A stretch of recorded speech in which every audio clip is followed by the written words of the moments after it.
कुछ शुरू हुआ है।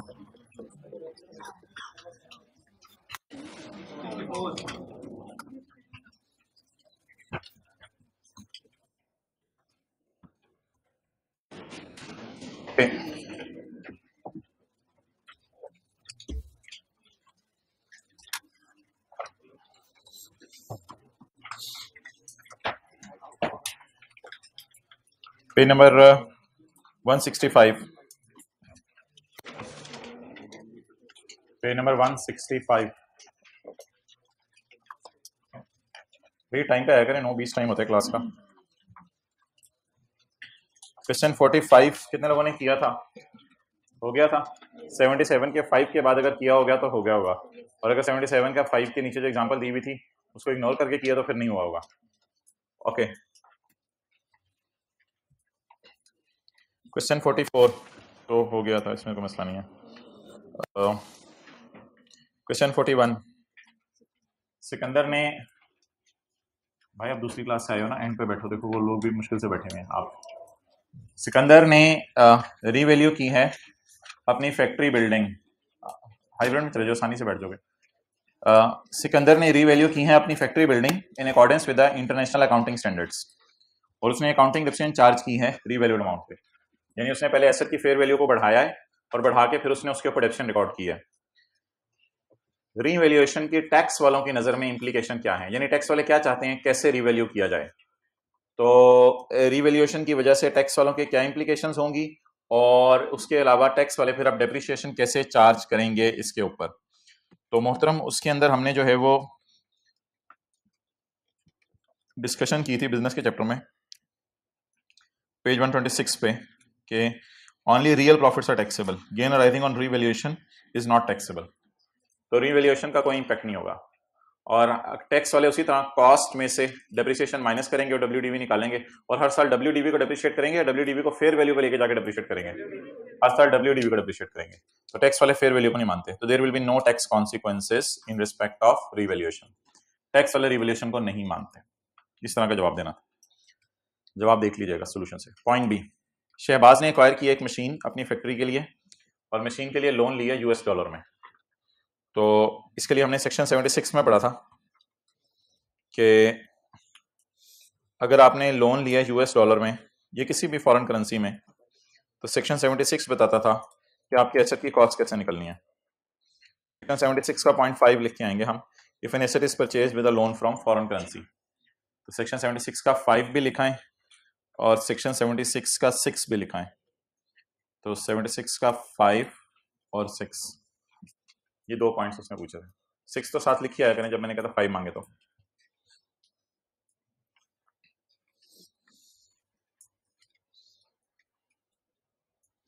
Question 37, explain the term disposal of asset. Disposal of asset का लफ्ज एक्सप्लेन कर दें, टाइम पे आया करें।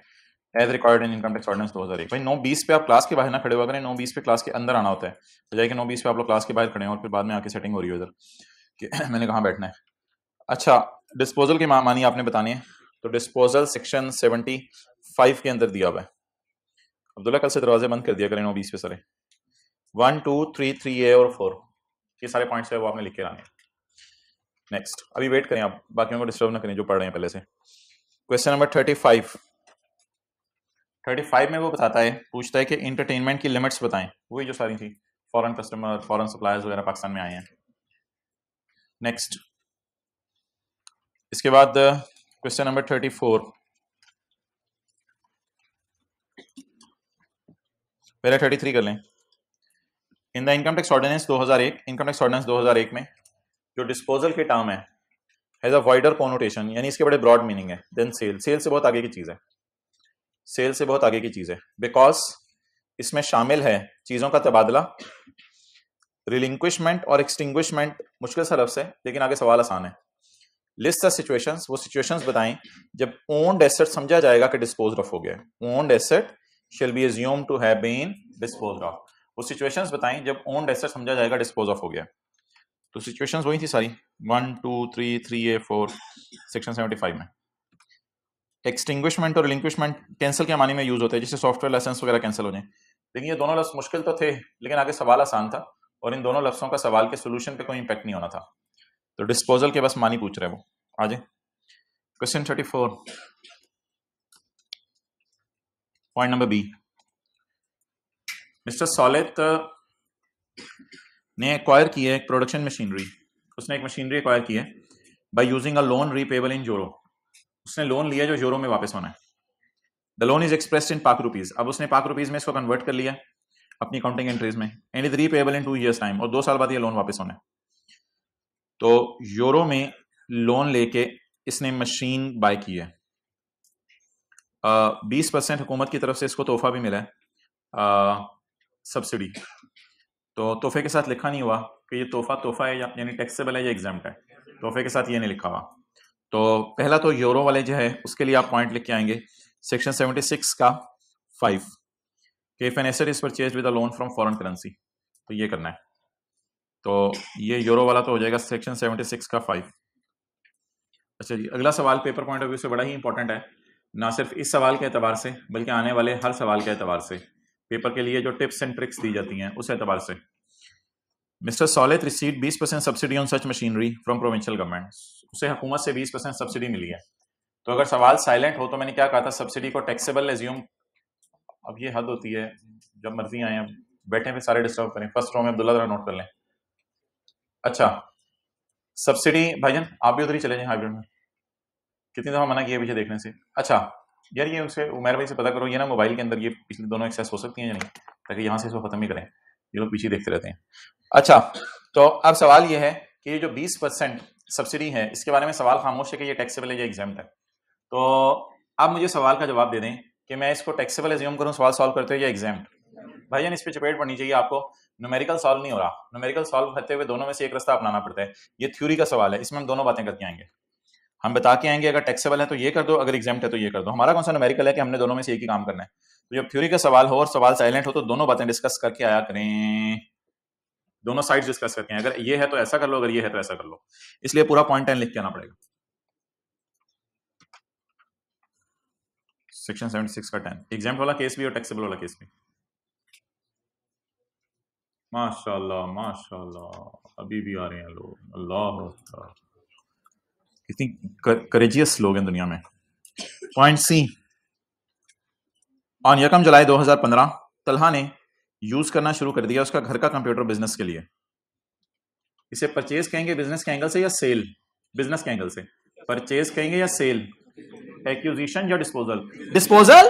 These people are saying here that it is disposal. How they people dare to say such type of word in front of 100 people? May Allah give them hidayat. On 1 July 2015 Talha started using his जाती computers. Talha ने अपना जाती computer इस्तेमाल करना शुरू कर दिया है बिजनेस पर्पस के लिए। अब जाती कंप्यूटर को बिजनेस में ले आना, इट इज एन एक्विजिशन। इसकी सवाल की रिक्वायरमेंट क्या है? इसकी कॉस्ट आपने बतानी है ताकि इसकी डेप्रिसिएशन निकल सके। तो जाती कंप्यूटर को बिजनेस में ले आना, ये कॉस्ट वाला सेक्शन देखूं या कंसिडरेशन वाला? कॉस्ट वाला। तो पॉइंट 3 लिख के आएंगे 70 का, if a personal asset is put to business use its cost will be the fair value. लेकिन फेयर वैल्यू लिखने पे गुजारा नहीं चलेगा, at the time it is put to use in business, जिस वक्त बिजनेस में इस्तेमाल करना शुरू किया। उसने सिस्टम को अपग्रेड भी किया है ताकि उसके बिजनेस की नीड्स पूरी कर दे। तो ये वाजे तौर पे पॉइंट 3 में तो नहीं लिखा हुआ था, लेकिन ऑब्वियसली पॉइंट 2 से भी पॉइंट चोरी कर सकते हैं हम पेपर में। पॉइंट 2 के सी में लिखा हुआ था एक्सपेंडिचर पेड टू ऑल्टर और इंप्रूव द एसेट। तो ऑल्टर या इंप्रूव करने के लिए एसेट जो भी खर्चा होगा that will also be capitalised as a part of cost of asset, इसलिए इसको एसेट की कॉस्ट का पार्ट बनाएंगे। राही किसी राह पे चलते चलते कंस्ट्रक्टेड अ फर्नेस। राही ने एक फर्नेस कंस्ट्रक्ट की है फॉर इस फैक्ट्री, अपनी फैक्ट्री के लिए। तो आपने बतानी है एसेट की कॉस्ट क्या होगी। फर्नेस वगैरह जिसमें ईंटें गर्म होती हैं या कुछ इस टाइप की कोई चीज़ है, तो इसकी कॉस्ट आपने बतानी है क्या होगी जी। कौन सा पॉइंट, कौन सा? 4, एक्सलेंट। कंस्ट्रक्ट किया, खुद बनाई है ना? खुद बनाई है या बनी बनाई खरीदी है? खुद बनाई है। तो खुद बनाई है में कौन सा पॉइंट था? पॉइंट 2 था खरीदी के लिए, पॉइंट 3 था घर से चीज बिजनेस में लाना, और पॉइंट 4 क्या था? खुद बनाने के लिए। तो खुद बनाने के लिए पॉइंट 4 होगा। तो फील हो रहा है कि ये चैप्टर साथ साथ पढ़ना चाहिए था। ये फीलिंग एंड पे कराई जाती है आपको जब अगला चैप्टर शुरू होने वाला होता है, कि आपको एहसास पैदा हो जाए अगले चैप्टर के साथ आप वो सलूक ना करें जो इस चैप्टर के साथ किया है। अगला चैप्टर तो इंशाल्लाह वैसे ही पहले दिन से आप लोगों ने साथ साथ याद करना है। तो बड़ा ही जबरदस्त जज्बा है। आपको कर लेना मेरिकल। तो एक तो आपको न्यूमेरिकल होमवर्क में दिया था, उसमें 1-2 इश्यूज आए हैं, तो वो आप पता नहीं आज डिस्कस करने का टाइम मिले या कल करें। चलें उसको कल कर लेंगे, फिलहाल जरा आज का न्यूमेरिकल करवाने मैंने, तो सवाल निकाल लें। पहले जरा रिवीजन कर लें न्यूमेरिकल्स करने की, कैसे न्यूमेरिकल्स में चीज़ों को देखते हैं। पेज 197, 196।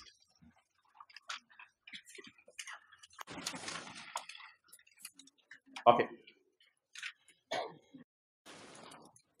जो आपने ऐसे बिजनेस में खरीद लेते हैं ना, लीज पे नहीं लेते, तो उसकी अकाउंटिंग डिडक्शन ऐड करके टैक्स और डिडक्शन माइनस करनी होती है। और जो कोई एसेट आपका ऐसा है, भाई उस कमरे से आओ जरा, इस एसी को सेट करो। और कौन आ रहा है, रिमोट रखा हुआ इधर, मंगो दे दें। अच्छा, और अगर ये वाले कर दो 23 पे, और अगर कोई एसेट आपका ऐसा है, और इसका ना ये दोनों जो हिलते हैं ये जरा चेक करो आप कि दोनों ना हिला करने की वक्त में। जी मैं आपसे करवा लेंगे मसला हल, हमारे पास बने हैं कल। ये 2 काम आज मैंने आपको कह दिए, एक उमेर भाई को जो कहना है, एक ये कल आपने कारगुजारी सुनानी है दोनों। अच्छा जी, तो ओन्ड एसेट है उसको अकाउंटिंग वाले डेप्ट करते हैं, अकाउंटिंग एक्शन उल्टा के टैक्स वाला डेप्ट माइनस कर देनी है। इसी तरह आज बोल नहीं रहे, मुझे लगा बैठे नहीं हुए। ओन्ड एसेट जो है, अगर आप गलती से उसको खर्चे में डाल दें, जैसे कल की क्लास में सॉफ्टवेयर या पता नहीं कोई लाइसेंस था, उसकी रिन्यूअल कॉस्ट को आपने खर्चे में डाल दिया था, अगर ओन्ड एसेट को आप टोटली खर्चे में डाल दें तो ये भी एक ब्लंडर है। तो इसकी कॉस्ट को उल्टा के इसके टैक्स वाला डिडक्शन माइनस करनी है। और अगर लीज्ड एसेट है, रनिंग लीज का मतलब यानी लीज चल रही है, अगर लीज्ड एसेट है तो लीज्ड एसेट के केस में आपने अकाउंटिंग वालों की डिडक्शन और इंटरेस्ट उल्टा के लीज रेंटल माइनस करने हैं। ये लीज एसेट के साथ आपने करना है। 0.4 काट दें इसको। अच्छा जी, 0.5 डेटर के केस में आपने प्रोविजन फॉर बैड डेट उल्टा के एक्चुअल बैड डेट माइनस करने हैं। And in the case of कुछ ऐसे खर्चे होते हैं जो अकाउंटिंग वाले सिरे से माइनस करते ही हैं लेकिन टैक्स वाले करने ही नहीं देते, जैसे फाइन टू गवर्नमेंट है, या 25,000 से ऊपर की तनख्वाह कैश में पे कर दी, या इनकम टैक्स है। ये खर्चे ऐसे हैं जो अकाउंटिंग वाले माइनस करने देते ही हैं लेकिन टैक्स वाले कभी भी नहीं करने देते, तो ये नॉट अलाउड होते हैं। इनमें टैक्स वाले आपको सजा ये देंगे कि आपको ऐड करके प्रॉफिट बढ़ाना पड़ेगा ताकि आपका टैक्स बढ़े। और कुछ खर्चे ऐसे हैं जो अकाउंटिंग वालों की नजर में भी अलाउड है और टैक्स वालों की नजर में भी अलाउड है। इन खर्चों को आपने पेपर में इग्नोर करना होता है, ये कह के कि अकाउंटिंग वालों ने माइनस कर लिए हैं, और टैक्स वाले जवाब में कहेंगे अच्छा किया तुमने माइनस कर लिया। अच्छा, कल अब हमने एक और सेट ऑफ रूल्स पढ़ा था, and it was on page number 207 वाले की बुक। वो सेट ऑफ रूल ये था कि कुछ खर्चे होते हैं जिनको हमने शायद कहीं और पढ़ा हुआ है, यानी ज़कात चैप्टर 4 में पढ़ी हुई है, डोनेशन चैप्टर 6 के अंदर पढ़ी हुई है, और सिक्योरिटी डिपॉजिट क्लब्स अकाउंटिंग की क्लास में पढ़ा हुआ है। कुछ खर्चे होते हैं जो कहीं और हमने पढ़े हुए हैं, वो खर्चे अगर बिजनेस के खर्चों के तौर पे माइनस हो जाएं तो इन सबको आपने वर्किंग 1 बिजनेस इनकम वाली में ऐड कर देना है, क्योंकि ये खर्चे बिजनेस में माइनस करने की जरूरत नहीं है। जैसे कि कुछ ज़कात है, डोनेशन है, कुछ सिक्योरिटी डिपॉजिट है, एडवांस इनकम टैक्स है, घर के खर्चे हैं, इनको आपने नॉट अलाउड करके वर्किंग 1 में ऐड कर देना है। अब अगर ज़कात उशूर ऑर्डिनेंस के मुताबिक है तो दूसरा काम ये करने के फेस पे माइनस कर देना है। अब अगर डोनेशन सेक्शन 61 की रोशनी में है तो आपने दूसरा काम ये करना है कि इस पे टैक्स क्रेडिट दे देना है। पहला काम तो कर दिया ना, उल्टा दिया। तीसरा काम, अगर आपने डोनेशन अगर आपने दे दिया बैगर्स को तो आपने उल्टा तो दी, लेकिन दूसरा काम कुछ नहीं करना। सिक्योरिटी डिपॉजिट एसेट है, खर्चा नहीं है, सिक्योरिटी डिपॉजिट आपने उल्टा तो दिया लेकिन सिक्योरिटी डिपॉजिट को आप खर्चे के तौर पे कहीं माइनस नहीं करना, तो इसके बाद कुछ भी नहीं करना।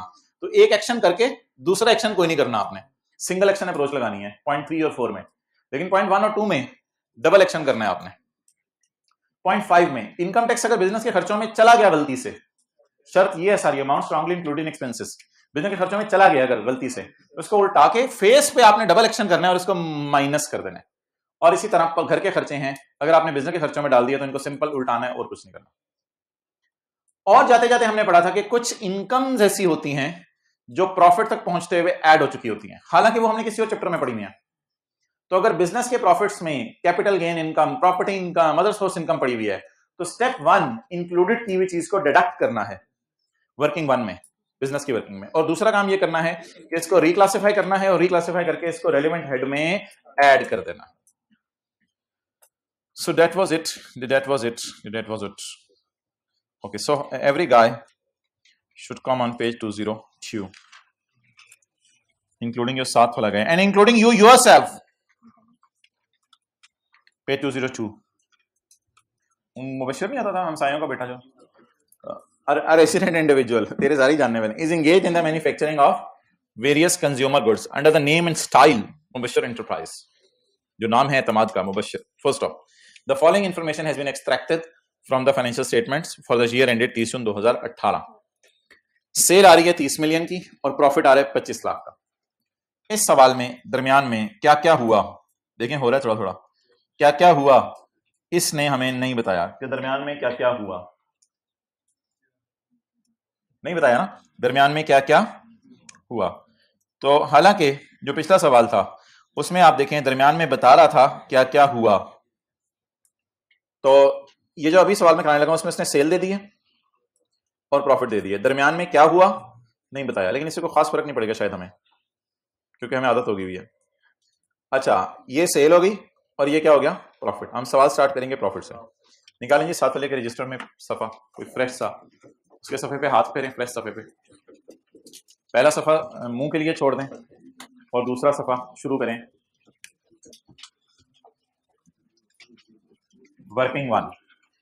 वर्किंग वन में आप फिगर्स वर्कआउट करेंगे इनकम फ्रॉम बिजनेस की.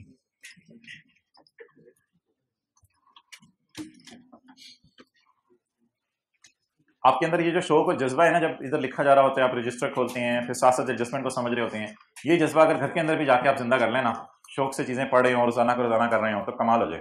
तो क्लास वाला जज्बे को घर में भी कायम रखा करें, वरना हजारों साल Nargis will keep on weeping. Income from business, Nargis अपनी बेनूरी पर होती रहेगी. वो किसी औरत का नाम नहीं है, ये एक एहसास है. अच्छा क्या चीज, हाँ अच्छा किया आपने, क्योंकि वरना बात बढ़ जानी थी. प्रॉफिट 2500, ये पता नहीं कौन से शायर ने कहा था, मुझे तो शायर का भी नहीं पता. ठीक है, कौन सा शायर था, कायदे आजम. अच्छा, कभी कभी लगता है आपने हंसने के लिए भी साथ वाले को रखा हुआ है, कभी खुद भी हंस लिया करें जिंदगी में. ये वाला ना ही हंसा करो. ओके प्लीज ऐड के लिए लाइनें छोड़ दें, 4-5 काफी हैं. छोटी सी तो सवाल ही है. Finance charges include interest of 35,000 and cost of sale include accounting depreciation of 2 lakh on leased asset.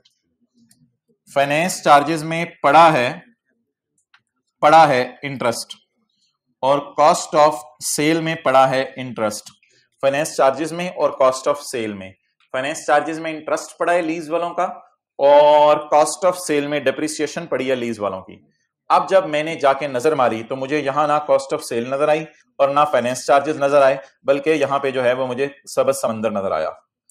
इसका मतलब ये नहीं कि मैं परेशान हो जाऊं, इसका मतलब है मैं पेपर में बैठ के सोच सकता हूं कि कोई ना कोई कॉस्ट ऑफ सेल इनकी आई होगी, उसमें इन्होंने डिडक्शन डाल दी है, और कोई ना कोई इनका इंटरेस्ट आया होगा जिसमें इन्होंने इंटरेस्ट डाल दिया. इसमें परेशान होने वाली बात नहीं कि मुझे नजर ना आवे. अगर मुझे नजर ना आवे तो होवे तो सही ना, नजर आना तो जरूरी नहीं, हो तो रहा है ना. ओके, जैसे कनाडा देखा नहीं चाहिए जाके, लेकिन पता तो है ना कि है. तो इसी तरह कॉस्ट ऑफ सेल नजर नहीं आ रही लेकिन फाइनेंस चार्जेस नजर नहीं आ रहे, लेकिन पता तो है ना कि हैं, क्योंकि पॉइंट 1 बता रहे कि हैं. तो अब बता दें लीज के बारे में क्या रूल है. अकाउंटिंग वालों की डेप्रिसिएशन और अकाउंटिंग वालों का इंटरेस्ट जो कि खर्चों में जा चुका है वो प्रॉफिट को कम कर चुका है, इसको उल्टा दें. अकाउंटिंग वालों की डेप्रिसिएशन लीज एसेट के ऊपर और अकाउंटिंग वालों का इंटरेस्ट ऐड करके लीज रेंटल माइनस कर दें.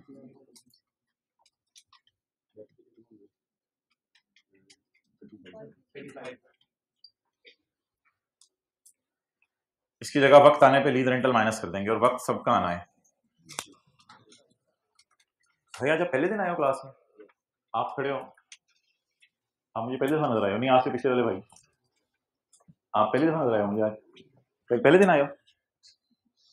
अच्छा जी, बड़ी हिम्मत है यार 63 क्लास में छोड़ने की. अच्छा नेक्स्ट जी, आगे चलें. Accounting depreciation on owned asset. Owned asset को भी अकाउंटिंग वाले डेप्रिशिएट कर रहे हैं, वो तो करना ही होता है. लीज्ड एसेट को अकाउंटिंग वाले डेप्रिशिएट भी कर रहे होते हैं, लेट पेमेंट में इंटरेस्ट भी दे रहे होते हैं, लेकिन ओन्ड एसेट को अकाउंटिंग वाले सिर्फ डेप्रिशिएट कर रहे होते हैं. Accounting depreciation is 650. अकाउंटिंग वालों की डेप्रिसिएशन 650 है. The tax depreciation without considering the effect of para 4. Tax वालों की डेप्रिसिएशन पैरा 4 के अलावा 1200 है। टैक्स डेप्रिसिएशन पैरा 4 के अलावा 1200 है। फिर कुछ लोग नोट करें, कैमरा उधर कर दो।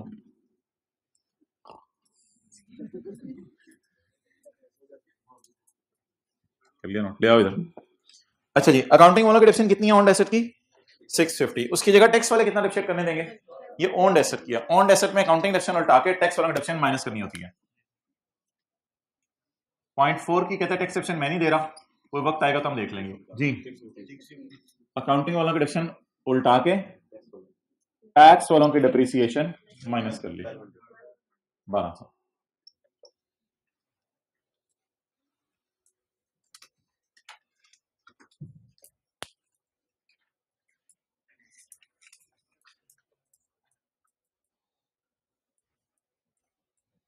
अच्छा, हफ्ते में कोई एक दिन रख लेगा, सर पढ़ के आ जाया करें, न्यूमेरिकल कर लिया करेंगे पिछला क्लास रख लें हफ्ते में।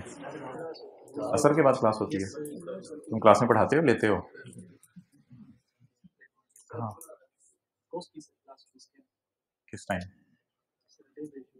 1:30 बजे से लेके असर 3:45 पे हो रही है ना आजकल। आना पड़ेगा ना, मुझे भी रुकना पड़ेगा इधर आप लोगों के लिए। मैं अपनी कुर्बानियां गिनवाना शुरू करूँ, आप अपनी कुर्बानियां वो बनना है यार। ओके, चलें देखते हैं। अभी तो थोड़ा फिक्रमंद किया जा रहा है बच्चों को कि आपके फ्यूचर के बारे में सोचने लगे हैं कॉलेज वाले, बस ये फिक्रमंद किया जा रहा है। पॉइंट 2 कि आप लोग भी खुश हो जाएं। अकाउंटिंग वालों की डेप्रिसिएशन उल्टा दी और उसके बदले में किनकी डेप्रिसिएशन माइनस कर दी? टैक्स वालों की डेप्रिसिएशन माइनस कर दी। आगे चलें जी, पॉइंट नंबर 3। ये तो लीज एसेट हो गए थे और ये लीज एसेट हो गए थे और ये ओन्ड एसेट। अदर इनकम में पड़ा हुआ है डिविडेंड। अदर इनकम ना पॉजिटिव टाइप चीज होती है, अदर इनकम पॉजिटिव टाइप चीज होती है, तो ये प्रॉफिट तक पहुंचते हुए ऐड हुई होती है। अदर इनकम में पड़ा हुआ डिविडेंड, अदर इनकम में पड़ा हुआ डिविडेंड 580 का। आपने आगे ना नहीं कभी भी नहीं पढ़ना, आगे पहले आपने अकाउंटिंग वालों की नजर में इसको उल्टाया करना है। ये जो मैंने आपको बताया था ना स्टेप 1 कि अगर कभी इंक्लूड हो अदर इनकम में डिविडेंड तो all these will be deducted, इसको आप माइनस कर दें। माइनस करते हुए आपने ये नहीं सोचना कि आगे क्या लिखा हुआ है।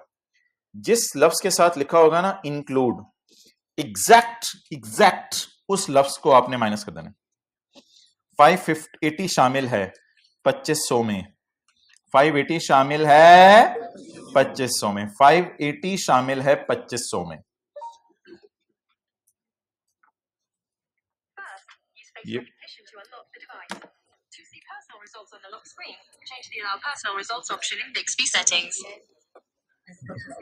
अब अपना मोबाइल हमने पास ही रखे हैं। ठीक है, तो खतरनाक चीज है, तुम चुप रहा करो। अच्छा, तो अदर इनकम में 580, अदर इनकम में 580 पड़ा हुआ है, अदर इनकम में 580 पड़ा हुआ है। याद रखिएगा सोहबत के सरात होते हैं। सो आपका दोस्त होगा, सफर में जा रहे होंगे, नमाज पढ़ने के लिए रुकेगा, आप तो मसला नमाज पढ़ते हैं, किसी मिस्टर एक्स का दोस्त नमाज पढ़ने के लिए रुकेगा तो मिस्टर एक्स सोचेगा जरूर एक दफा कि यार ये देखो ये कितना शरीफ बंदा है। अच्छा, लगता नहीं था लेकिन अब अल्लाह का शुक्र। तो लोगों को जज ना किया करें चीजों के ऊपर, जो नेक अमल कर रहा है वो करने दिया करें। तू नमाज भी पढ़ते है, तो गाने भी सुनते, तो क्या नमाज पढ़ना छोड़ दे, अजीब जहालत की बात है। तो प्लीज जो नेक अमल कर रहा है उसको करने दिया करे। जी आपकी अप्रूवल की जरूरत नहीं, मिल गई अब।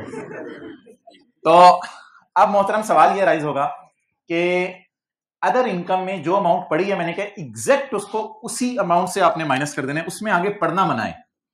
तो बता दें अदर इनकम में डिविडेंड पड़ा कितने, क्योंकि जो पड़े उसी को निकाल सकते हैं, आगे पढ़ के अपने आप को परेशान नहीं करना। 580 को निकालना, सारी हिम्मत करें जरा निकालें 580 को।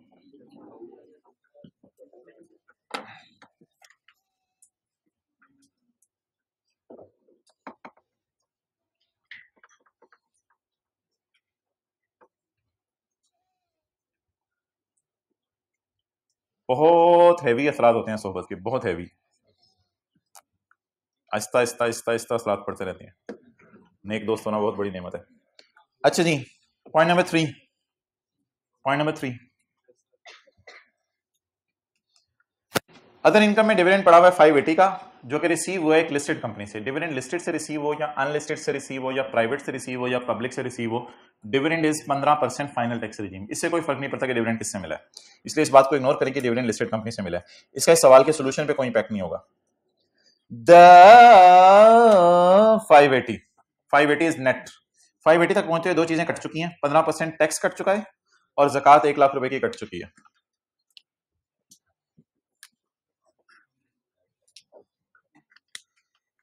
Okay, working number 2। अच्छा जी, ये एक दफा मैंने आपको होमवर्क में दिया था, लेकिन आज मैं क्लास में सबके सामने व्हाइट बोर्ड के ऊपर सॉल्व करने लगा हूं। ग्रॉस डिविडेंड में से माइनस हुआ होगा 15% टैक्स ऑन ग्रॉस अमाउंट, और फिर माइनस हुई होगी ज़कात। तो जो मुझे डिविडेंड मिला है it is net of gross dividend minus tax minus ज़कात। So guy, can you tell me the net dividend? The is net, साथ वाले के कान में बोलें, द इज नेट, ऐसे मुंह में line, the is net, the is net, so it is net. So guy, I'm assuming it 100. No, you may assume it x, you may assume it 100, it's up to you. मैंने इसको x assume किया gross dividend को, minus 15% of x, ये multiply है, ये x है, minus ज़कात। सो इधर आओ, ये क्या हो जाएगा 800। मैं 100 को इधर ला रहा हूं पहले, ये है 1x, ये है 0.85x, ऐसे ही आपको तंग कर रहा हूं, 0.15x, ये है 1x, ये है 0.15x, ये 680 इधर ही रहेगा, ये हो जाएगा 0.85x, ये x इधर रहेगा और 0.85 को धक्का मारेगा, वो नीचे गिर जाएगा 0.85, x कितना आ जाएगा 800। आप x को इधर बुला लेते हैं, 800 को उधर भेज देते हैं, हैज प्रूव्ड, मैथ पढ़ी थी हमने। सो x इज इक्वल टू 800। ये सारा पेपर में करेंगे या यही वाला करेंगे? बस यही वाला करेंगे, ये करेंगे, x is equal to 800। Calculator पे लिख के सीधे निकाल दें, मार्क का मार्जिन से नहीं हो सकता भाई, इसे 100 भी नेट करना है, वो फिर मुश्किल हो जाएगा। तो डिविडेंड ग्रॉस इज 800। अच्छा, मार्कर चेंज करना है,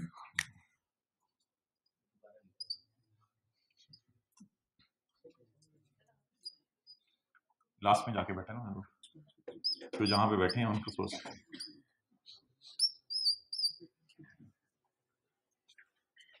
okay, so guys, hey man, no your guy, okay. तो ग्रॉस डिविडेंड कितना आ गया, मैं बोल देता हूं 800, ग्रॉस डिविडेंड आ गया 800। आप लोग बस आ जाया करें बस। चलें जी, अब फेस के ऊपर इन चीजों को कहां लेके जाने, वो 3 जगहों पे हम लेके जाएंगे। 800 को लेके जाएंगे, ज़कात को लेके जाएंगे 100 वाली, और साथ हम 15% ऑफ 800 को लेके जाएंगे।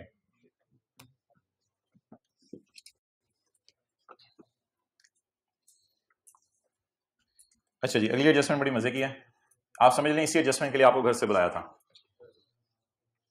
29 जून 2008 साल के आखिरी दिन, leased machinery was transferred to Mubashir on maturity of lease.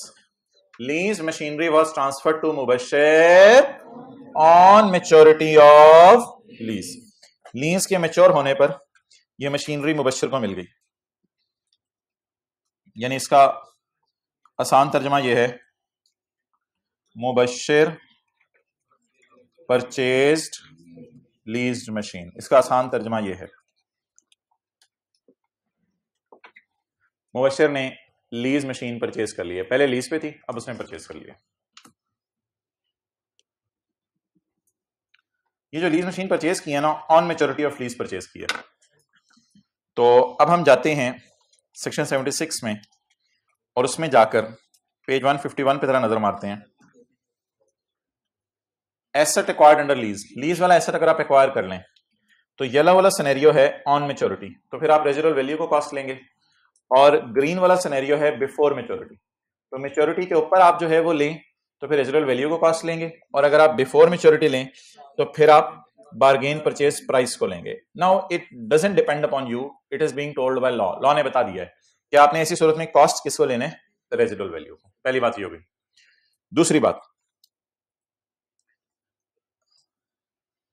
कई दफा आप कोई चीज खरीदते हैं या कोई खर्चा करते हैं तो उसको पे करना जरूरी नहीं होता। इट इज नॉट नेसेसरी कि पे करें, वो चीज आप वैसे भी खरीद सकते हैं पेमेंट के बगैर। मिसाल के तौर पे आप दुकानदार के पास बोतल खरीदने गए तो इट इज नॉट नेसेसरी कि आप पैसे देंगे। आप उसे कहेंगे पिछली चीज जो तुमने मुझे खराब बेची थी उसके तुमने मुझे पैसे वापस करने थे। दुकानदार कहेगा हाँ हाँ वो तो मुझे याद है। तो आप कहते हैं इस बोतल की प्राइस उससे एडजस्ट कर लो। तो इट डजंट मीन कि आपको आज बोतल खड़े होकर सस्ती मिली है या आपको आज बोतल जो है मुफ्त में मिली है, आपने पहले पैसे दे दिए हैं वैसे। इसी तरह कॉलेज वालों को आप फीस देने जाएं तो आपने आप फीस जमा करवाने लगे तो कॉलेज वालों से कहें पिछला कोई आपने हमें रिफंड करना था, पिछले कोई पैसे आपने हमें वापस करने थे, तो वो जो पैसे आपने हमें वापस करने थे वो वापस ना करें, आप अभी पैसे और ले लें मेरे से। नहीं, अब पैसे तो नहीं देंगे आप। और अभी आज अगर आप फीस जमा करवाने गए और पुराना कोई रिफंड आपने कॉलेज से लेना था तो फिर आप आज खड़े होकर फीस जमा नहीं करवाएंगे लेकिन फिर भी आपको एनरोलमेंट मिल जाएगी। तो कई दफा आप चीजें या सर्विसेज खरीद लेते हैं without making payment. It doesn't mean कि ये आपको फ्री मिली है, इसका मतलब ये है कि पास्ट में आपने कोई ना कोई पेमेंट की हुई थी जिसकी वजह से आपको आज ये चीज मिल गई। इसी तरह लीजिंग कंपनी जब एसेट लीज पे देती है तो 4-5 साल तक हमसे किराया लेती रहती है। एंड पर हमसे एसेट की रेजिडुअल वैल्यू मांगती है और हम उसे कैश फॉर्म में वो पे करते हैं। लेकिन इट इज नॉट नेसेसरी कि रेजिडुअल वैल्यू कैश फॉर्म में पे करें। हो सकता है हमारा कोई लीजिंग कंपनी के साथ पुराना खाता चल रहा हो, उससे हम एडजस्ट कर लें। इट डजंट मीन कि हमने प्राइस पे नहीं की, प्राइस तो हमने फिर भी पे की है। इस तरह की देखने की कोशिश की आगे। The leasing company was requested, हमने लीजिंग कंपनी को रिक्वेस्ट की है क्योंकि परचेज में हमने पैसे देने हैं। क्या परचेज पे करना है हमने? परचेज के वक्त हमें रेजिडुअल प्राइस पे करनी है। लीजिंग कंपनी को मैंने रिक्वेस्ट की कि एडजस्ट कर ले security deposit against the residual value of 1 lakh. मोहतरम फर्क करें इस लाइन को जरा थोड़ी देर के लिए, हमें इस लाइन से कोई फर्क नहीं पड़ता, हमें काम की चीज मिल गई है। The residual value is 1 lakh. So what will be the cost of my asset as per section 76 for the purpose of depreciation? 1 lakh. हाँ, अगली बात यह कि रेजिडुअल वैल्यू पे करनी है नहीं करनी है वो देख लेते हैं, पे की या नहीं की उससे कोई फर्क नहीं पड़ता। आप पे ये 1 लाख रुपए का बर्डन जरूर है। आपने इसके लीजिंग कंपनी को कहा कि ये जो 1 लाख रुपए है ना ये पे शे करना छोड़ो, परे ऐसा करो, वो जब लीज शुरू हुई थी ना, तो लीज जब शुरू हुई थी तो तुम लोगों ने मुझसे कोई सिक्योरिटी मांगी थी, तो मैंने घर से कोई सोना जेवर चांदी वगैरह लाके दिया, लेकिन तुम लोगों ने सिक्योरिटी के तौर पे एक्सेप्ट नहीं किया। तुम लोगों ने कहा पैसे चाहिए, तो मैंने फिर लाख रुपया तुम्हें सिक्योरिटी रखवा दी थी। इत्तफाकन आज रेजिडुअल वैल्यू भी लाख ही है, इत्तफाकन आज रेजिडुअल वैल्यू भी लाख ही है। तो वो जो लाख तुम लोगों ने मुझे वापस करना था मेरी सिक्योरिटी, वो वापस ना करो, वो अपने पास ही रख लो, और ये लाख रुपए जो है वो समझ लो मैंने तुम्हें दे दिए। लीजिंग कंपनी ने कहा हाँ हाँ ठीक है आपने मैं दे दिए, तो ये प्राइस ऑटोमेटिकली पे होगी। तो प्राइस पे होना जरूरी नहीं होता, पुरानी फिगर से एडजस्ट हो जाए तो भी पेड ही समझी जाती है। तो अब बता दें what is the cost as per section 76। Lease शुरू हुई थी 5 साल पहले, ये पता नहीं क्यों बता रहे हैं, लीज शुरू हुई थी 5 साल पहले। Rentals paid during the year are 2,70,000। आज रेंटल कितने पे हुए हैं? ये तो मुफ्त के नंबर होते हैं पेपर में, ये तो ले लिया करें फौरन। अकाउंटिंग डिडक्शन और इंटरेस्ट उल्टा के रेंटल माइनस कर दें।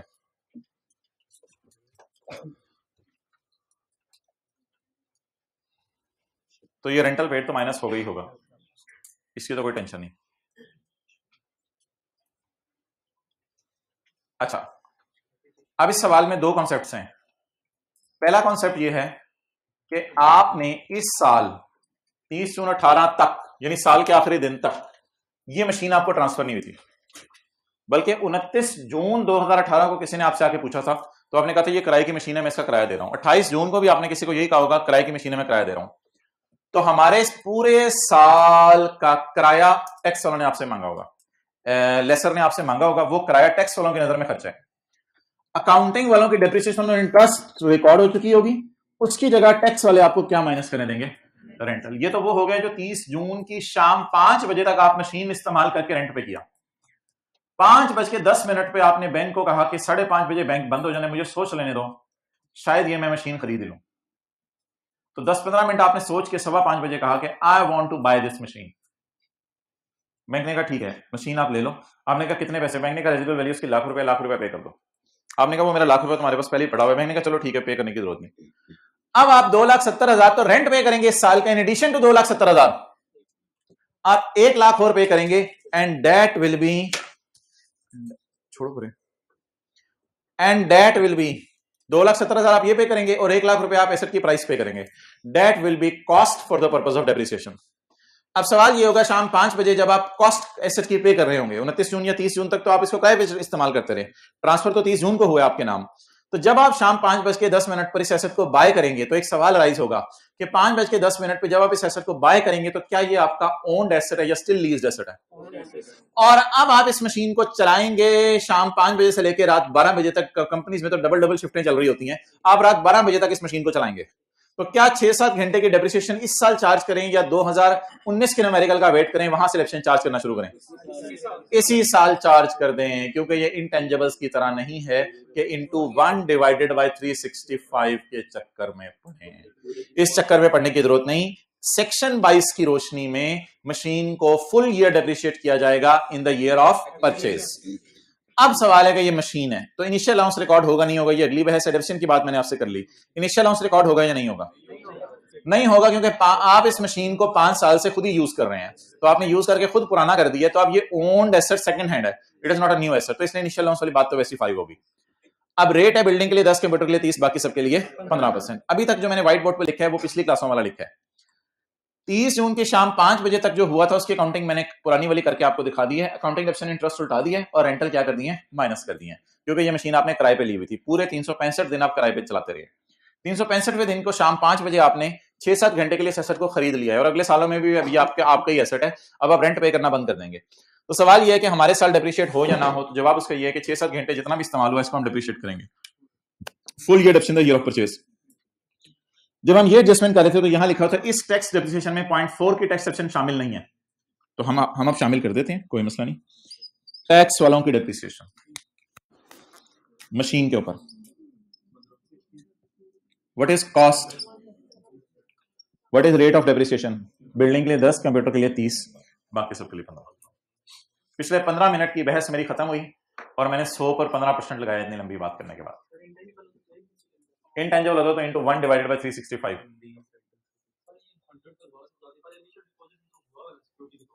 सिक्योरिटी के टैक्स कॉन्सिक्वेंसेस तो कोई नहीं होते. सिक्योरिटी डिपॉजिट कोई ऐसी चीज तो नहीं है कि जिसके टैक्स वालों के एतबार से कोई कॉन्सिक्वेंसेस होंगे. टैक्स वाले तो इनकम्स और खर्चों से खेलते हैं. सिक्योरिटी डिपॉजिट तो ऐसा टाइप चीज है. तो हमने उनसे लेने थे लाख रुपया, उन्होंने कहा रिसीवेबल रिसीव ना करो. एंट्री सोचें क्या होगी, रिसीवेबल क्रेडिट हो गया होगा और एसेट डेबिट हो गया होगा.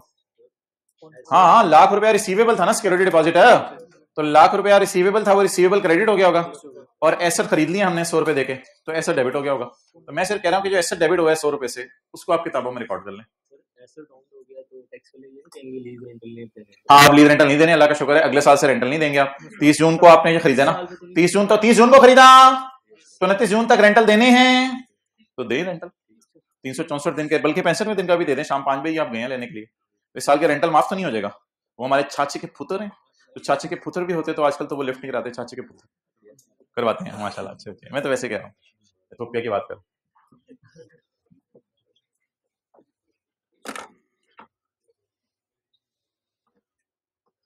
अच्छा, कहीं रिश्तेदारों में ऐसी बातें चल रही होती है ना आपस में, काफी अर्से बाद रिश्तेदार कहीं मिल जाएं, खुदा ना खास्ता कहीं मिल जाए, तो रिश्तेदारों में ऐसी बातें चल रही होती हैं. आजकल तो बड़ा मसरूफ वक्त हो गया है और जो है वो रिश्तेदारों का मिलना मुश्किल हो गया है.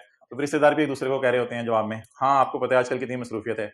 लेकिन जो आप जैसे खुले दिल के लोग होते हैं कहते हैं नहीं आया करें आप, माशाल्लाह मरहबा, आप लोग जान नहीं चढ़ाते. आप ये नहीं कहते आजकल तो नहीं बड़े मसरूफ होते हैं, आपको पता है हम लोग भी बड़े लेट आते हैं. आप यानी वो कह रहे होते हैं कि ठीक है, अच्छा मिलना जुलना खत्म हो गया तो अच्छी बात है, चलें आगे, चलें आगे बढ़ें, पट्टी हटाएं. तो 2,70,000 का क्या करना है, वो तो पुरानी अकाउंटिंग है. अकाउंटिंग डेप्शन इंटरेस्ट उल्टा के रेंटल क्या कर दिया, माइनस कर दिया. पीछे बचा 1 lakh. 1 lakh is my cost of owned asset, तो इस कॉस्ट को डेप्रिशिएट करेंगे पूरे साल में. अच्छा, लीज कब शुरू हुई है? अच्छा मैं बता देता हूं, आप लोग बस आ जाया करें. यकम जुलाई 3 को, और खत्म कब हुई है? 30 जून 2008 को. चलें,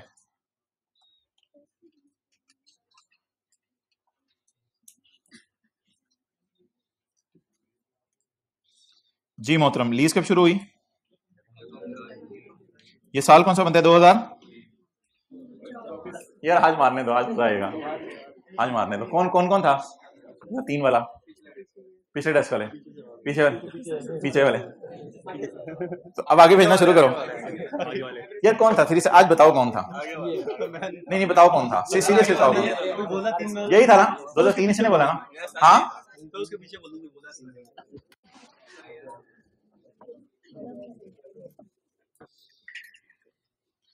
ओके, ये कम जुलाई 2003 ये बनता है, या 2013 जो भी आप कहते हैं। 2005, 2006, 2007 और 2008। नो यार, let these people. Okay, lease expire कब हो गई है? 30/8 को। अच्छा जी, एक वैसे ही आपसे बात पूछ रहा हूं, इस साल का रेंट कितना है? 270। तो रेंटल आमतौर पे ना बराबर होते हैं लीज में, तो पिछले सालों का रेंट भी यही होगा। तो ये रेंट आप हर साल पे कर रहे थे क्योंकि आप किराया पे कर रहे थे, ठीक है? ये रेंट आपके लिए एक्सपेंस था और लीजिंग कंपनी के लिए रेंट इनकम था। 5वें साल के एंड पे जब लीज मैच्योर हुई तो आपने लेसर से कहा कि मुझे सोचने का टाइम दो कि ये किराए वाली चीज मैं खरीदना चाहता हूं या नहीं। लेसर ने कहा सोचो मुंह उधर करके। आपने मुंह खिड़की की तरफ करके सोचना शुरू कर दिया। सोचते सोचते सोचते आप इस नतीजे पे पहुंचे कि मैं इसकी रेजिडुअल वैल्यू पे करके एसेट बाय कर लूं। अब आपने लेसर को 100 रुपया निकाल के दिया जेब से, बजाय के 100 देते उसने कहा सिक्योरिटी डिपॉजिट एडजस्ट कर लो। ये आपने रेंटल पे की है 5 सालों में, और ये आपने रेजिडुअल वैल्यू पे कर दी। ये तो वो पेमेंट्स हैं जो आपने लेसर को की हैं। 270 आपने इन रिस्पेक्ट ऑफ किराया पे किया है, और 100 रुपया इन respect of price of asset पे किया है। तो हमारे सवाल के लिए रेलिवेंट सिर्फ ये 270 और 100 था। 270 आपने पे किया 1 साल इस्तेमाल करने का, वो पूरा खर्चे में डाल दें, और 100 पे करके ये एसेट हमेशा के लिए आपका हो गया। अब अगले सालों में आप किराया पे करना बंद कर देंगे। इस 100 को फिर पूरा खर्चे में ना डालें, इस 100 को कई सालों में फायदा आने, 100 का, इस 100 को कैपिटलाइज करें और कैपिटलाइज करके इसको डेप्रीशिएट करें। तो सेक्शन 28 कहता था कि लीज रेंटल माइनस करने की इजाजत है। सेक्शन 28 क्या कहता था? लीज रेंटल माइनस करने की इजाजत है।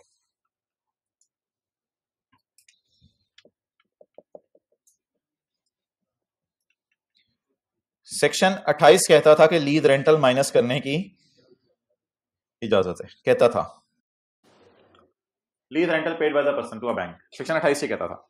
और सेक्शन 28 से आगे जब आप सेक्शन 76 पे आए तो उसने कहा कि अगर लीज रेंटल पे करने बंद कर दो और एसेट एक्वायर कर लो तो फिर आप एसेट को डेप्रिशिएट करो। ये इसकी कॉस्ट निकालने का तरीका बता रहा था।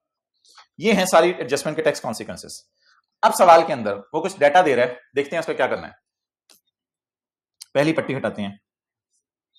ऑन डेट ऑफ मेच्योरिटी यानी 30/8 को द अकाउंटिंग वालों की बीवी एंड मार्केट वैल्यू वाज इतने एंड इतने।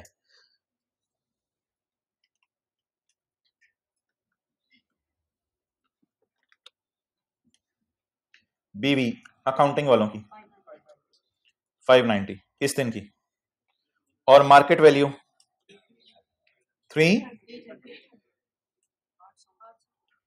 Market value. लेसर बहुत रहम दिल था, उसने मार्केट वैल्यू मांगने की बजाय हमसे सिर्फ 100 रुपया रेजिडुअल वैल्यू मांगी ताकि हम उसके रेगुलर कस्टमर बन जाएं। जो भी रीजन हो, हमने तो 100 रुपए दिए, हमें कोई नहीं, बाजार में 800 है।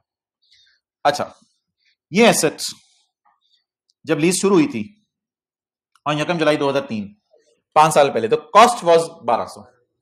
कॉस्ट है ये हिस्टोरिकल कॉस्ट। ये 1200 वो होगी प्राइस जितने में लेसर ने बाजार से खरीद कर लेसी को दिया होगा। ये लेसर ने खरीदा होगा 1200 का, क्योंकि आपको पता है बैंक्स के पास मशीनें तो पड़ी नहीं होती, तो बैंक ने मशीन खरीदी होगी 1200 की और 1200 की खरीद के आपको किराए पे दे दी होगी। अच्छा, अब अगर मैं बैंक की बात करूं तो बैंक ने ये 1200 की खरीदी होगी और बैंक ने खरीद के आपको दे दी होगी। आपने जब 1200 की मशीन ली होगी तो अकाउंटिंग वाले टीचर, तो मैंने आपको बताया था इस पे रिकॉर्ड करते हैं डेप्रिसिएशन, तो अकाउंटिंग वाले इस 1200 को डेप्रीशिएट कर रहे होंगे। तो ये हमारी हो गई हिस्टोरिकल कॉस्ट। हिस्टोरिकल कॉस्ट होते जितने की चीज आपने खरीदी थी, ये 1200 हो गई। आपने पैसे देके नहीं खरीदी, आपने खरीदी किससे है? बैंक से ली है। और आपने खरीदी नहीं थी, किस पे ली थी? लीज पे। लेकिन अकाउंटिंग के टीचर आपको सिखाएंगे कि नहीं, अज्यूम करो आपने खरीद ली है, इसको डेप्रिशिएट करना शुरू कर दो। अब जरा थोड़ी देर के लिए आप अगर अकाउंटिंग की क्लास में जाएं, बैठे रहें, अब अगर थोड़ी देर के लिए आप जरा अकाउंटिंग की क्लास में जाएं तो ये अकाउंटिंग डेटा आपको दे रहा है कि चीज 1200 की खरीदी है लेसी ने, हालांकि खरीदी नहीं, अकाउंटिंग वाले कहते हैं खरीदी है। ये चीज 1200 वाली है। 1200 वाली चीज अकाउंटिंग वाले सर डेप्रिशिएट करवाते करवाते 590 पे ले आए हैं। और अगर अकाउंटिंग वाले सर चाहें रिवैल्यूएशन मॉडल फॉलो कराना तो 590 वाली चीज को 800 पे ले जाएंगे ताकि रिवैल्यूएशन सरप्लस बैलेंसिंग आ जाए। तो ये कोई इस टाइप का डेटा उसने देने की कोशिश की है। सेक्शन 28 कहता है कि रेंटल माइनस करो और सेक्शन 76 कहता है कि कॉस्ट को डेप्रिशिएट करो। इसलिए पेपर में आपने इन सारी चीजों को इग्नोर कर दिया करना है, सारे डेटे को पेपर में आपने इग्नोर करना है। आपने सिर्फ रेंटल ढूंढने हैं जिसकी आपको आदत डाल दी, और ढूंढना है रेजिडुअल वैल्यू। रेंटल और रेजिडुअल वैल्यू दो चीजें ढूंढनी है, बाकी सारी चीजें जो गिवन होंगी आपने इसको काट देना है। Note fine. हिस्टोरिकल कॉस्ट है ये। कर लें भाईजान, आप भी कर लें, आप भी कर लें। ओ यार ना इतना साफ नजर आ रहा है, आगे बैठा कर।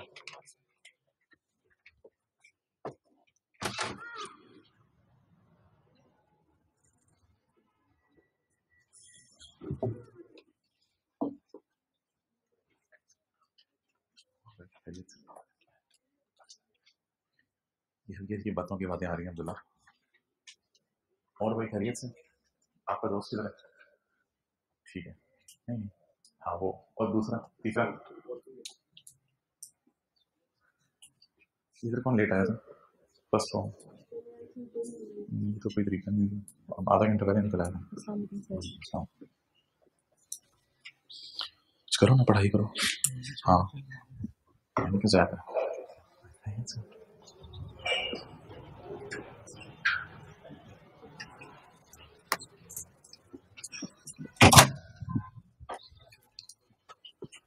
ये इधर कौन आया था लेट? ये लेट आया था? आपने भेजा? क्यों, मैंने तो नहीं भेजा, इसको तो नहीं भेजा। जगह नहीं थी, लेट आने वालों को खड़ा किया हुआ था। टाइम पे आया करो।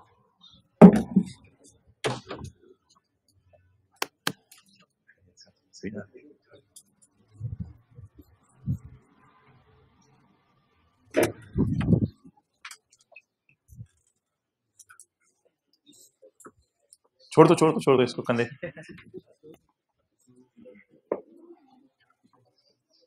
जी, एसेट की हिस्टोरिकल कॉस्ट क्या थी? 1200। डेप्रिशिएट करते करते कितने का रह गया था? मार्केट वैल्यू पे खरीदा या रेजिडुअल वैल्यू ढूंढना करेंगे? रेजिडुअल वैल्यू ढूंढना करेंगे। ये मोहतरम आज आप पढ़ लें अब नोट आके पेज नंबर 151 पे, साथ वाले को लाएं पेज 151 पे, उठा के लाएं उसे पेज 151 पे। 5 दोस्त कम से कम रखा करें जो आपको टेस्ट रूम में लेके जाएं सैटरडे को। वो हाइब्रिड वाले हजरात हाथ खड़ा करें जिन्होंने फिजिकल वालों को क्रॉस करने की नियत कर लिया टर्म टेस्ट के रिजल्ट के अंदर। हाथ खड़ा करें। Well done, well done. सारे हाथ खड़ा करते हैं, चलिए हाथ सारे खड़ा करते हैं। अच्छा जी, आप किस चीज पे हाथ खड़ा किया हुआ है? भाईजान आप जाएं उधर, इन भाईजान को भेजें, आज भेजें, आज एक बंदे को भेजें उधर। आए आप यार, इधर लिख के लगा दो, पीछे देखना मना है। इधर जगह जगह ना लिख के लगा दो। Exam note for students. अब ऐसे नोट आप इसलिए नहीं पढ़ते कि आप उस्ताद हैं। Exam note for students. अगर अकाउंटिंग वालों की बीवी आ जाए,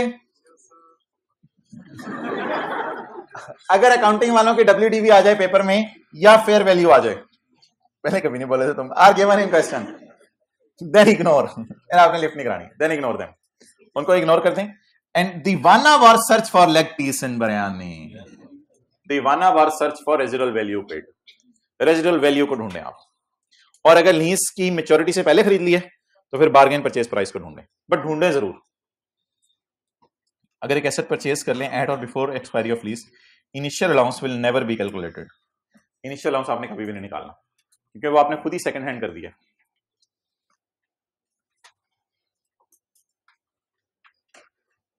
अच्छा जी, आप सारी बात की समरी लिख लें। जब लीज एसेट खरीदा जाएगा तो रेजिडुअल वैल्यू, जब लीज एसेट को खरीदा जाएगा तो रेजिडुअल वैल्यू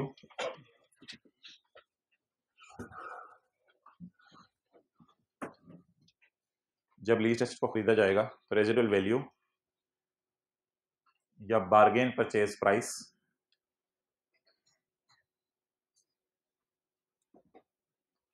जब लीज तो रेजिडुअल वैल्यू या बार्गेन परचेज प्राइस को ढूंढेंगे और उस पे टैक्स एक्सेप्शन कैलकुलेट करेंगे।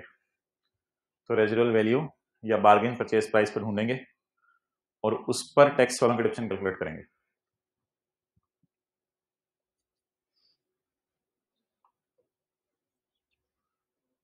जब लीज एसेट को परचेज किया जाएगा तो रेजिडुअल वैल्यू या बार्गेन परचेज प्राइस को ढूंढेंगे और उस पर टैक्स वाला डिडक्शन कैलकुलेट करेंगे। चलें जी, इट्स ओवर, टोटल कर दें। और न्यूमेरिकल का बेस बनाए। जी मोहतरम, 13-20 नॉट, इट्स मेरा 20। Okay, it's 13-20।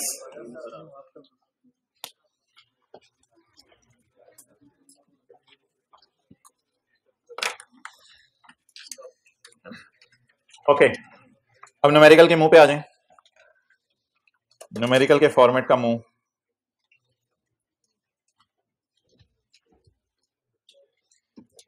अच्छा जी। अब सवाल में भैया, ये वो दूसरी क्लास वालों के लिए बनाया गया था। सेब जो साथ नाश्ता नहीं करके आते, बैग में सेब रख लिया करें। जितने की बोतल आती है 40 रुपए की, उससे तो सस्ता ही आता होगा सेब। लेकिन खुदा के अपने ऊपर जुल्म ना किया करें, पूरे पूरे दिन जो है वो भूखा बैठे थे। थोड़ी थोड़ी देर बाद, थोड़ी थोड़ी देर बाद, थोड़ी थोड़ी देर बाद। ओके, अच्छा मोहतरम, तो आज के न्यूमेरिकल में मुझे सीए कराने दें। आज के न्यूमेरिकल में बिजनेस इनकम होगी, नॉन स्पेकुलेशन। एक लाइन इसके लिए, इसको बस करा दें। क्या बिल्ली आ गई क्लास में? आगे, income from other source, final tax regime, dividend income, ये आएगी। इन दोनों को जमा करेंगे तो टोटल इनकम आ जाएगी। टोटल इनकम में से आप माइनस करेंगे एफटीआर, डिविडेंड इनकम, फिर माइनस करेंगे ज़कात। इधर टोटल इनकम भी आनी है। ज़कात माइनस करने के बाद आ जाएगी। फिर आप निकालेंगे ग्रॉस टैक्स लाइबिलिटी, फिर फॉरेन टैक्स क्रेडिट और चैरिटी वगैरह वाला टैक्स क्रेडिट माइनस करने की जरूरत नहीं है। नेट टैक्स भी निकालने की जरूरत नहीं है। सिक्योरिटीज बेची नहीं, इमूवेबल प्रॉपर्टी बेची नहीं। फिर टैक्स आ जाएगा डिविडेंड इनकम पर, फिर टोटल टैक्स आएगा, उसमें से आप माइनस करेंगे टैक्स ऑन डिविडेंड, फिर आ जाएगा टैक्स पेएबल टू गवर्नमेंट। तो 1 2 3 4 5 6 7 8 9 10 11 12 लाइन है। चलें जी,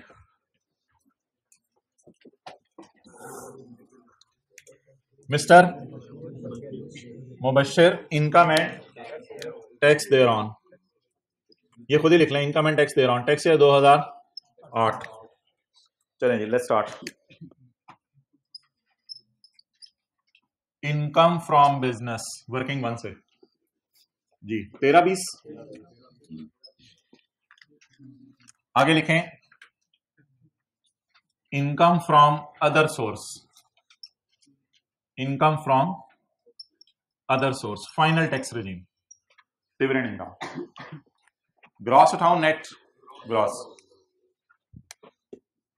800 जी। Total income 2120। डिविडेंड माइनस कर देंगे तो इस पे 15% रेट लगना है, less dividend income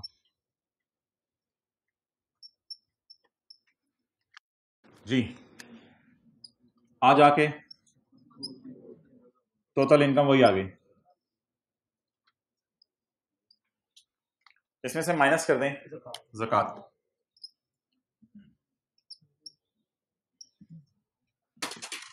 ₹100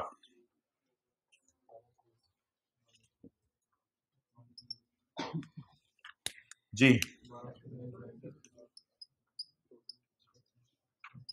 taxable income 1220।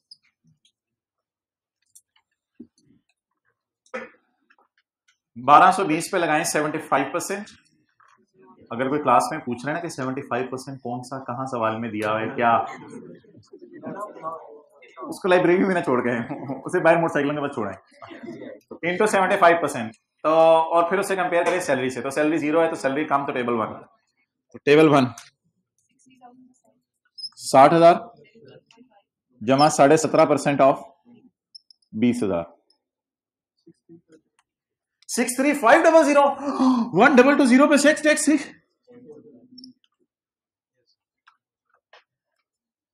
63.5 आ रहा है। 63.5 को राउंड करके 64 कर लें। ओके, अब न्यूमेरिकल का फॉर्मेट क्या कहते हैं? ऐड कर दें टैक्स ऑन डिविडेंड जी। डिविडेंड कितना?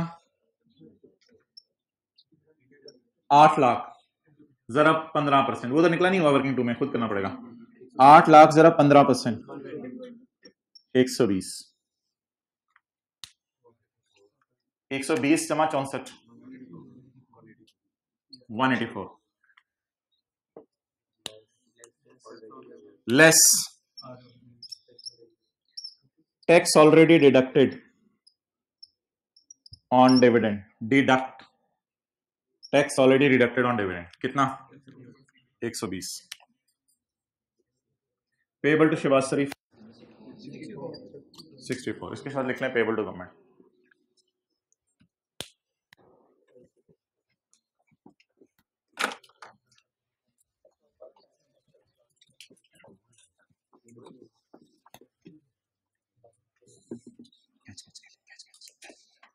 कल आए थे लाइब्रेरी में पढ़ने, पक्की बात।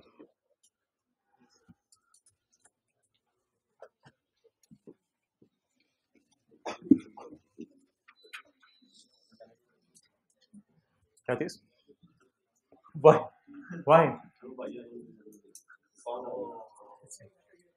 भाई आए उनके साथ जाना था तो उनको वेट करवाएं, कॉल आई जा रही है, उनको वेट करवाना पड़ेगा आपको। लेफ्ट 2 की क्लास 20 मिनट मैंने करनी थी, दूसरी तो घंटा चलेगी, मुझे घर वाले वेट कर रहे थे, जहां जाना था वो लोग भी वेट कर रहे थे। आपको तकरीबन 12 लोगों को वेट करवाना पड़ा मुझे, तो बच्चों को सीए करवाया जा रहा है। यार इट्स हाइट ऑफ एनीथिंग।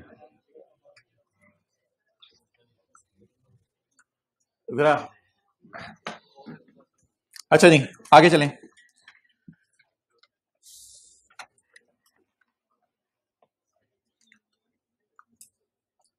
इस तरह असल में वो रियलाइज कर लेंगे ना आपको कहां डाला हुआ है सीए में, आइंदा वो भी एहतियात करेंगे। अच्छा मोहतरम, अब आप आ जाएं पेज 153 पर।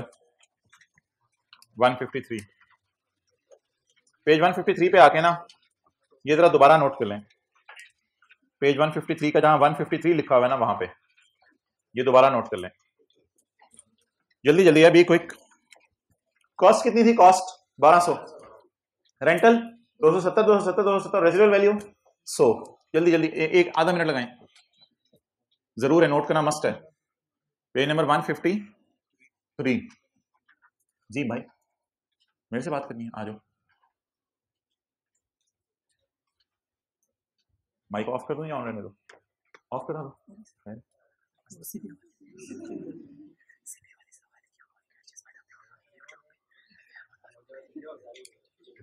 अच्छा अच्छा, क्या कहना है इनको? आज ठीक है, कोई YouTube पे FR1 वाले के लिए वीडियो अपलोड होगी, वो देख लीजिएगा। सीपी पता नहीं क्या बोल रहा था, सिबी लिमिटेड। अच्छा चलें जी। हाँ जी यार अच्छा, अभी ना सिर्फ आप लेसर के एंगल से चीजों को सोचें। लेसर के एंगल से मैंने ब्लैक मार्कर यूज किया और ब्लू यूज किया है। 1200 के लिए मैंने कौन सा मार्कर यूज किया है? ब्लैक। और बाकी सारे फिगर्स के लिए ब्लू। जिनको नजर नहीं आ रहा मैं ब्लू को फिर स्काई ब्लू कर रहा हूं अब, ताकि उनको नजर आ जाए, और ब्लैक को मैं ग्रीन कर रहा हूं ताकि नजर आ जाए। अच्छा, लेसर ने ग्रीन इधर लेसर ने 1200 इन्वेस्ट करके 270 जमा 270 जमा 270 जमा 270 जमा 270 जमा 100 कमाया, तभी तो इसको ये ट्रांजैक्शन वारा खाई है, तभी तो इसने अफोर्ड किया, वरना तो लीज इसको उल्टी पड़ जानी थी। तो लेसर ने 1200 इन्वेस्ट करके 270 इंटू 5 प्लस 100 कमाया है। Is it so? अच्छा, ये मैं लेसर की बात कर रहा हूं, लेकिन लेसर इस 270 का नाम रखेगा रेंटल इनकम और इस 100 का नाम रखेगा कॉन्सिडरेशन रिसीव, क्योंकि लेसी के लिए ये 100 कॉस्ट है।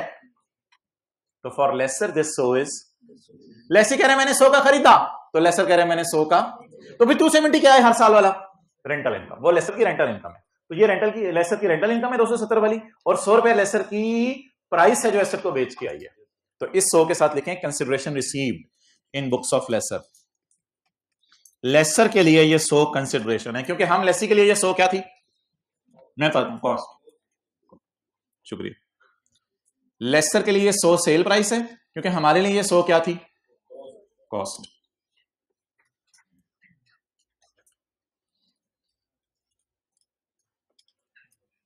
ओके, अगला सवाल है जी आपसे, ये पॉइंट जरा पढ़ लें अंग्रेजी में, ये हमारा रह गया हुआ पॉइंट 4 था ना ये। पॉइंट 4 में पहले तो लिखें बुक्स ऑफ लेसर। आज हम किसके एंगल से बात करने लगे? लेसर के। लेसर के लिए ये सेल होगी ना, लेसी के लिए परचेज है। बल्कि एक और काम करें, ये तो लेसर के एंगल से है ना, लेसी वाला पिछले से पिछले सफे पे आए, पिछले से पिछले सफे पे, पेज 151 पे, और यहां लिख लें बुक्स ऑफ लेसी। कहां पर नजर आ रहा है? पिछले से पिछले सफे पे, यहां पर सफे के दरमियान में, बुक्स ऑफ लेसी। लेसी के लिए सो क्या है? नींद नहीं, सो नींद तो नहीं है। लेसी के लिए सो क्या है? कॉस्ट। और हमारे लिए सो, अच्छा हम लेसर बन गए, ठीक है। तो लेसर के लिए सो कंसिडरेशन है। अब पॉइंट 4 जो हमारा रह गया था उसमें हाईलाइट कर लें काम की चीज। The consideration received by bank shall be the residual value received. Main बात हाईलाइट कर लें। कंसिडरेशन रिसीव बैंक के लिए क्या होगी? रेजिडुअल वैल्यू रिसीव, जो उसने एसेट बेच के पैसे कमाए 100 रुपया। और 270 क्या होगी लेसर के लिए? Rental income. लेकिन भाई एक चीज लेसर इंश्योर करेगा, पहले इसकी इंग्लिश पढ़ लें। द कंसिडरेशन रिसीव्ड बाय, अच्छा एक और बात सुन लें, लेसर ने बेचा 100 का है, बाजार में 800 का था, तो हायर नहीं करना, हायर ऑफ एक्चुअल 100 रुपया और fair market value 800, whichever is higher. Higher का रूल तब लगता है जब जनरल रूल हो। ये लीजिंग एक स्पेसिफिक सिनेरियो है, तो स्पेसिफिक सिनेरियो में जनरल रूल नहीं लगेंगे। तो consideration received is residual value, बस हायर शायर का चक्कर नहीं है।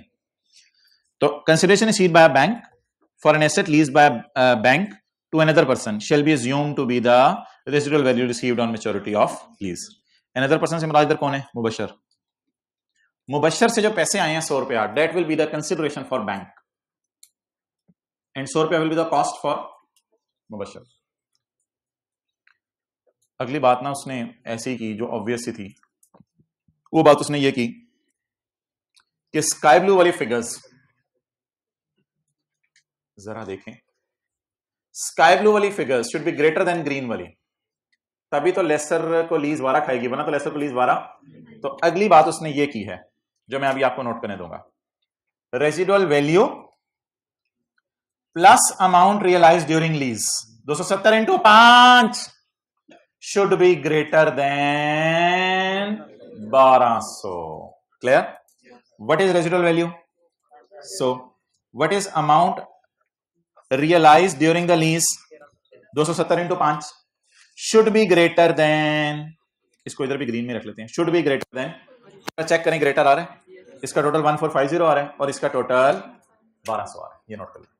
तो सारी बातें लेसर ये इंश्योर करेगा ना, लेसर पागल तो नहीं कि लेसर इसे सस्ता बेचेगा।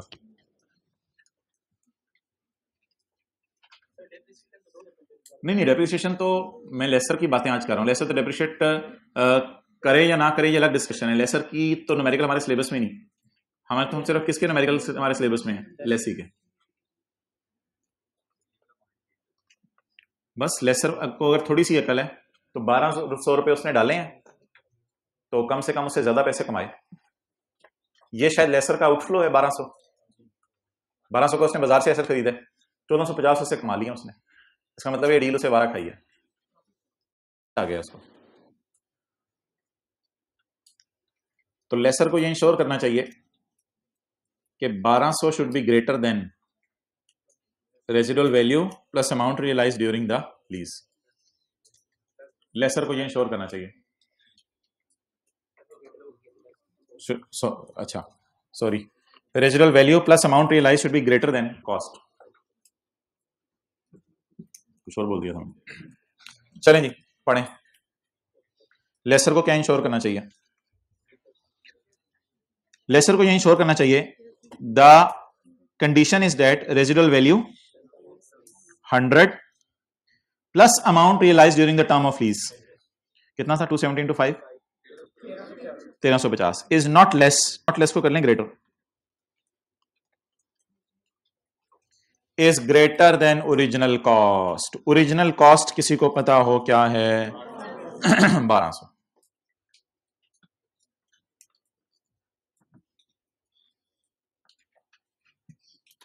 अब जरा जबानी याद कर लें, द कंसिडरेशन, ग्रीन वाला देखें, the consideration achieved shall be the residual value, बस ये पहली बात होगी।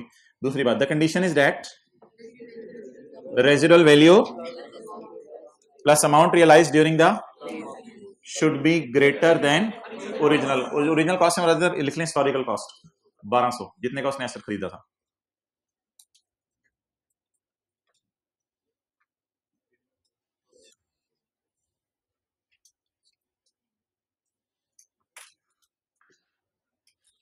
अच्छा जी, अगले पेज पे आए, पेज 154,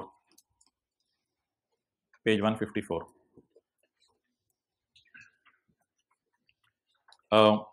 एक कॉन्सेप्ट था गाड़ी के लिए कि अगर गाड़ी की कॉस्ट 76 लाख है तो 1 लाख को तोड़ के डस्टबिन में फेंक दो और डेप्रिशिएट करो 75 लाख, 75 लाख। और अगर गाड़ी की कॉस्ट 79 लाख है तो 4 लाख को तोड़कर डस्टबिन में फेंक दो और डेप्रिशिएट करो 75 लाख। ये रूल किसके लिए था? गाड़ी के लिए, गाड़ी के लिए। आज इससे एक मिलता जुलता रूल हम पढ़ने लगे हैं, but that is for immovable property. That is for, अगर आप इमूवेबल प्रॉपर्टी बाय करो, प्लॉट, बिल्डिंग, इमूवेबल प्रॉपर्टी जो हिले ना, इमूवेबल प्रॉपर्टी बाय करो, उसमें अगर आपके एसेट की कॉस्ट 50 लाख से ज्यादा हो, 75 लाख से नहीं, किससे? 50 लाख, 50 लाख होते हैं 5 मिलियन। अगर आपके एसेट की कॉस्ट 5 मिलियन से ज्यादा हो, इमूवेबल प्रॉपर्टी बाय करो और आप पेमेंट करो कैश में। जितनी कैश पेमेंट की उसको तोड़ के फेंक दो, बाकी will be considered as cost. ये कॉन्सेप्ट सगीर के सवाल में आपको मैंने न्यूमेरिकली कराया था तकरीबन 20-25 दिन पहले। I repeat the concept. गाड़ी की बात नहीं हो रही, बात हो रही है इमूवेबल। अगर आप इमूवेबल प्रॉपर्टी बाय करो, जितनी मर्जी की बाय करो, बस 5 मिलियन से महंगी हो, अगर 5 मिलियन से महंगी इमूवेबल प्रॉपर्टी बाय की तो जितना उसके लिए कैश पे किया वो कैश को तोड़ के फेंक दो, वो कैश आपकी एसेट की कॉस्ट का पार्ट नहीं बनेगा। ओके, चलें जी, वन बाय वन जरा मुझे बता दें, टोटल कॉस्ट कितनी है मेरी पहली बिल्डिंग की? 4 मिलियन। देखते नहीं टोटल कॉस्ट कितनी है। इस 4 मिलियन में से मैंने कैश में कितना पे किया? इनकम टैक्स ऑर्डिनेंस की नजर में कॉस्ट क्या होगी? 4 मिलियन। क्योंकि जैसे गाड़ी 75 लाख से सस्ती पे कुछ नहीं करते, ऐसे ही 5 मिलियन से सस्ती बिल्डिंग्स के लिए जरूरी नहीं है। What will be the cost? अगली देखें जी, इनको उठाएं। 35 लाख की बिल्डिंग है, 35 लाख की कोई इमूवेबल प्रॉपर्टी मैंने बाय की। इस 35 लाख में से कितना कैश दिया? सॉरी 20 लाख। 35 लाख में से 20 लाख कैश में दे दिया। तो ये क्या 5 मिलियन से कम है ये फिगर? इस फिगर को देखना है, ये भी 5 मिलियन से कम थी, ये भी 5 मिलियन से। अब अगर ये फिगर ही 5 मिलियन से कम है तो तंग करने की जरूरत नहीं इसको, चाहे कैश में पे कर दिया। इसमें से 35 लाख में से 20 लाख कैश में पे किया, 35 लाख की कोई बिल्डिंग थी, उसमें 20 लाख कैश में पे किया होगा, 15 लाख चेक में। मैं कॉस्ट क्या लूं? क्योंकि कैश पेमेंट अलाउड है, थोड़ी बहुत ही कैश पेमेंट अलाउड है। इस फिगर को आपने देखना है पेपर में, अगर ये ग्रेटर है किससे तो फिर खतरे की बात है, डेंजरस, वरना डेंजरस नहीं है। 95 मिलियन की बिल्डिंग ली, क्या ये 5 मिलियन से ज्यादा है? ये फिगर 5 मिलियन से ज्यादा कम नहीं हो, उसकी कोई टेंशन नहीं। क्या ये बिल्डिंग 5 मिलियन से महंगी है? इस पे ये रूल लगेगा, जितनी कैश पेमेंट हो इसे तोड़ दें, एसेट की कॉस्ट बताएं 92 मिलियन। एक और मैंने बिल्डिंग ली 103 मिलियन की, इसमें मैंने 12 मिलियन कैश में पे कर दिया। ये फिगर क्या ग्रेटर है 5 मिलियन से?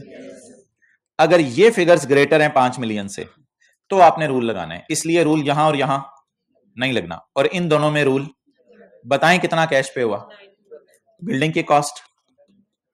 चलें नोट करें, यह है सेक्शन 75A, अगले सफे के एंड पे।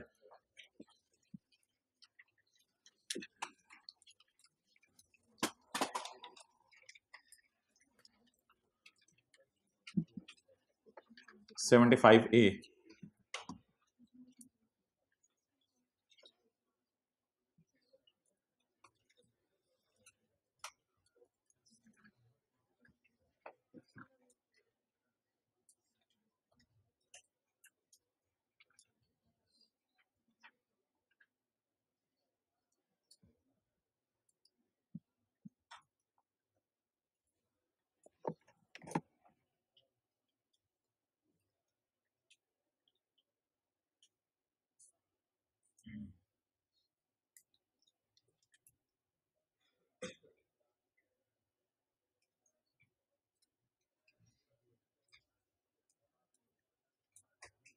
ओके अगर 5 मिलियन से ऊपर की इमूवेबल प्रॉपर्टी बाय करें तो जितनी कैश पेमेंट होगी वो तोड़ के फेंक दी जाएगी। इन दोनों सूरतों में रिलैक्स रहें।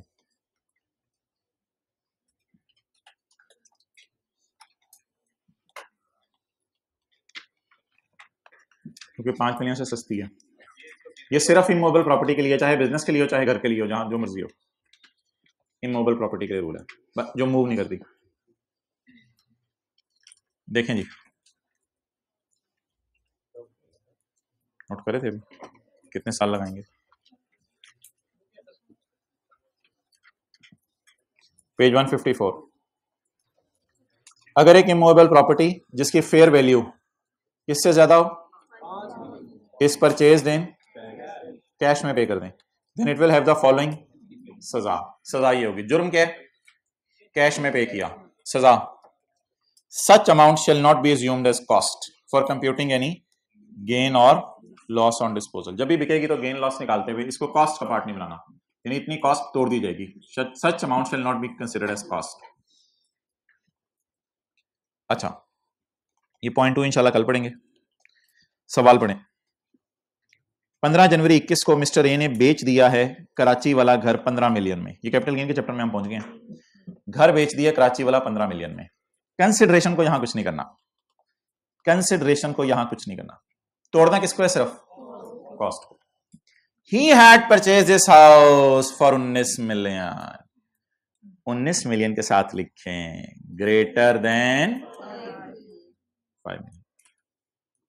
एग्जाम्पल के आगे लिखें कॉस्ट को ढूंढना है, कॉस्ट को ढूंढना है, कंसिडरेशन को नहीं ढूंढना। What is consideration? 15,000, ignore it, बस एज इट इज लिख दें, 15,000 लिख दें, नो प्रॉब्लम। ढूंढे किसको? कॉस्ट को, क्योंकि पेमेंट कॉस्ट की होती है ना, पेमेंट कंसिडरेशन की तो होती नहीं। He purchase this house for 19 million, उसने 19 मिलियन का घर बाय किया, इसमें से 6 मिलियन किस में पे कर दिया? कैश में। आप बताएं कॉस्ट का कितना हिस्सा तोड़ूं? 19 माइनस 6। ये जरा इंग्लिश का फिक्रा काट दीजिएगा, ये ना गलत मतलब देगा, ये गलती से लिखा हुआ है, ये गलत मतलब देगा। जी जी बोले बोले बोले। 19 minus 6 13 million is the cost. Gain कितना आ गया? 2000। ये 2 बातें रह गई, ये कल करेंगे। तो तोड़ना किसको है बोले? लिखें कॉस्ट में से तोड़नी है कैश पेमेंट, लिख लें उर्दू में, कॉस्ट में से कैश पेमेंट तोड़ देनी है, कॉस्ट में से कैश पेमेंट तोड़ देनी है। ठीक है जी। हाइब्रिड वालों को कल टेस्ट बांटा जाएगा, आप लोगों को आज। कॉस्ट मैं कोई बात कर रहा था, कल करूंगा, चलो बंद करो।